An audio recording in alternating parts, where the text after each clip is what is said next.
এবার অনেকদিন পরে আমরা একটু কোয়ালিটি টাইম কাটাইলাম। খুবই ভালো লাগছে, খুবই ভালো লাগছে। হ্যালো, আসসালামু আলাইকুম। সবাই কেমন আছেন? আশা করি ভালো আছেন। আমরা ভালো আছি। জীবন আসলে অনেক সুন্দর কিন্তু আমরা এটাকে সঠিকভাবে উপভোগ করতে পারি না। আসলে আমরা এটাকে এত জটিল করে ফেলি যেটা আসলে আমাদের নিজেদের জন্যই খারাপ হয়ে যায়। যাই হোক, জটিলের হিসাব থেকে বের হয়ে আমি চলে আসি বসন্তের উৎসবে। বসন্ত আমার বরাবরই খুবই পছন্দের একটা উৎসব। কেন আমি জানি না, বাট বসন্ত আমার কাছে লাইক ঈদের মতো ফিলিংস হয়। ইয়েলো কালার সবসময় আমার খুব পছন্দের। আর ইয়েলো কালারটাকে অনেকে খ্যাত মনে করে। আমি জানি না, আমার কাছে এত কালারফুল লাগে। ইয়েলো কালার আমার অনেক পছন্দের, মানে ফেভারিট কালার বলে না যে ব্ল্যাক, বাট আমার always yellow is most favourite colour. এই সময়টা এত ইয়েলো বা কালারফুল ফুলগুলা ফুটে হয়তো বা এই জন্য আমার বসন্ত উৎসবটা খুবই পছন্দের। লাস্ট 10 ইয়ার্স ধরে আমি বসন্ত উৎসব পালন করি। বসন্ত উৎসব পালন করতে না পারলে আমার মাথা ঠিক থাকে না। সবসময় তো 13 ফেব্রুয়ারি বসন্ত উৎসব থাকে, বাট এবার 13 ফেব্রুয়ারি ছিল বৃহস্পতিবার। আমার অফিস খোলা থাকা সত্ত্বেও আমরা আর বের হতে পারি না। এর জন্য আমরা শুক্রবারে বের হই। ঢাকার মধ্যে থাকলে আমরা ফার্স্টে ক্যাম্পাসে যাই, আর ক্যাম্পাসে তো কার্জন হল মাস্ট বি যাওয়া লাগবে, কারণ কার্জন হলে এত ফুলের সমারোহ যেটা না আর মানিয়ে রাখা যাবে না। বাট এবার কার্জন হলে গিয়ে আমরা খুবই বিপাকে পড়েছিলাম। আমরা বলতে অনেক মানুষ বিপাকে পড়েছিল। এবার ক্যাম্পাসে শুধু যারা স্টুডেন্ট ছিল বা এক্স স্টুডেন্ট বা বর্তমান স্টুডেন্ট তাদেরকে ঢুকতে দিয়েছে কার্জন হলে।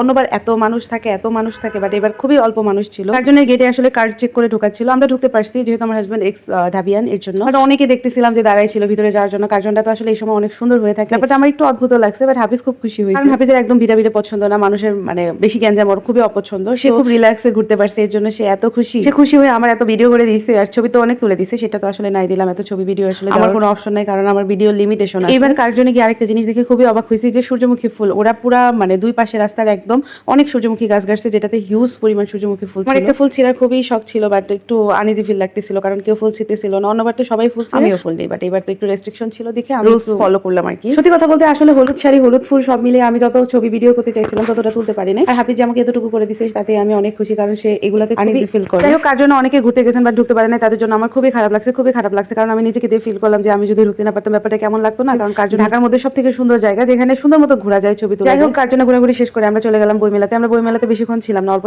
টাইমই ছিলাম, কারণ হাফিজে যেহেতু ভিড়াভিড়ি একদম পছন্দ। আর বইমেলা যেহেতু ভিড় তো থাকবে, অনেক ভিড় ছিল। পরবর্তীতে আমার যেটা মনে হলো আসলে কার্জনে যে চাপটা ছিল সেটা আসলে বইমেলায় গিয়ে পরে আরো ডাবল হয়ে গেছে, কারণ কার্জনে তো অনেক মানুষ ঢুকতে পারে নাই, তারা বেসিক্যালি বইমেলায় চলে গেছে। যেহেতু আমরা ভালো পাঠক না, আমরা অত বইটই আসলে কিনি নাই, রিসার্চও করি নাই। আমরা একটু খাওয়া দাওয়া করছিলাম। ওইটা বইমেলাতে খাওয়ার মতো কিছু নাই, জাস্ট আমরা একটু জুস খাইছি আর ছবি বা ভিডিও তুলবো। এত মানুষের ভিড়ে আসলে ওগুলো তোলা অসম্ভব। সত্যি কথা বলতে বেশি ভিড় হাফিজ আমাকে কখনোই নিয়ে যায় না, বেরো নিজেও যায় না, খুবই ইনসিকিউর ফিল করে। আমরা বইমেলা থেকে খুব তাড়াতাড়ি বের হয়ে হচ্ছে সেন্ট্রাল লাইব্রেরির সামনে যায়, ওখানে গিয়ে একটু খাওয়া দাওয়া শেষ করে হাফিজের এক ফ্রেন্ড আর ফ্রেন্ডের ওয়াইফ আসে, তাদের সাথে অনেকক্ষণ আড্ডা দেওয়া শেষ হলে তারপর আমরা ঘুরতে ঘুরতে বাসায় চলে যাই। একটা সময় ক্যাম্পাসে এত পরিচিত মুখ ছিল যে গেলে এত ভালো লাগতো, সবার সাথে দেখা হতো। এখন ক্যাম্পাসে গেলে আর আগের মতো ভালো লাগে না, পরিচিত কারোর সাথে দেখা হয় না। আসলে 5 আগস্টের পর থেকে অনেক মানুষ হল ছেড়ে দিয়েছে। যাই হোক, ওদিকে আমাদের সাথে অনেকে দেখা হয়েছে, অনেকের। হাফিজ খুব খুশি হয়েছে যে অনেকদিন পর পুরানো বন্ধু বান্ধবের সাথে দেখা হয়েছে, আড্ডা করতে করতে আমাদের সন্ধ্যা হয়ে গেছে। আমাদেরকে কেমন লাগছে কমেন্টস করে অবশ্যই জানাবেন। বিশেষ করে আমাকে, আমি যেহেতু ইয়েলো কালার শাড়ি পরছি, ইয়েলো কালার আমার খুব পছন্দ হয়েছে, আমাকে কমেন্টস করে জানাবেন।